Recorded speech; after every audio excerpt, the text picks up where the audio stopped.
আমাদের কাছে আমাদের অত বেশি ধাপতে মিয়া। আরে চুরি করি নাই। এই এলাকায় এটা মিয়া। হ্যাঁ চল চেয়ারম্যানের কাছে নিয়ে যাম, চল চেয়ারম্যানের কাছে নিয়ে যাম চল। তো মেম্বার সাহেব, সামনে তো নির্বাচন আছে, একটু সুন্দর করে কাজকর্ম কইরো, টুর্নামেন্ট যা আছে বুঝগাছ কইরো, কথা বোঝো নাই। আচ্ছা চেয়ারম্যান সাহেব, আপনি এগুলো কিছু চিন্তা করেন না, মাঠ পুরা মনে করেন খালি আছে, বুঝছেন? সালাম আলাইকুম চেয়ারম্যান সাহেব, মেম্বার সাহেব, ওয়ালাইকুম সালাম। আপনার কি ভালো আছেন? এই তো আলহামদুলিল্লাহ, তোমরা কেমন আছো? ভালোই আছি। এলাকায় তো চোর তো বাইরে গেছে একবারে, দেখছেন একটা চোর ধরে নিয়ে আইছি, একজন পলাইছে। কাঁঠাল চুরি করতে কি সুমন, তুমি এলাকায় কৃতি সন্তান, তুমি এইসব কবে তো শুরু করলা? আরে মেম্বার সাহেব, এটার ভিতরে তো আমি তো ছিলাম না, কিন্তু আমাকে তো জড়িত করা হয়েছে। আরে ভাই থামরাম বেটা, তুই কি হস? তোর দেখলাম না নিজে চোখকে, তুই তো চুরি করলি গাড়াল। কি মেম্বার সাহেব, তুমি এলাকার ভিতরে থাকতে চুরি চারটে হইতেছে, এলাকার ভিতরে পোলামেন ধরে আনে, আচ্ছা। আমি সামনের ভিতরে থাকতে।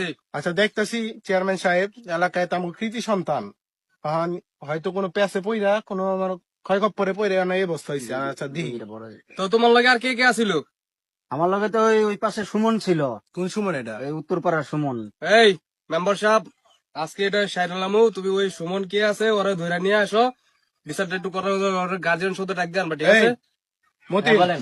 তুমি যাও ওই উত্তরপাড়ার কেরানা কইলো সুমন, আর ধরে নিয়ে আসো। আচ্ছা, আর তুমি আমার নিয়ে আমার এলাকার দিকে আসো।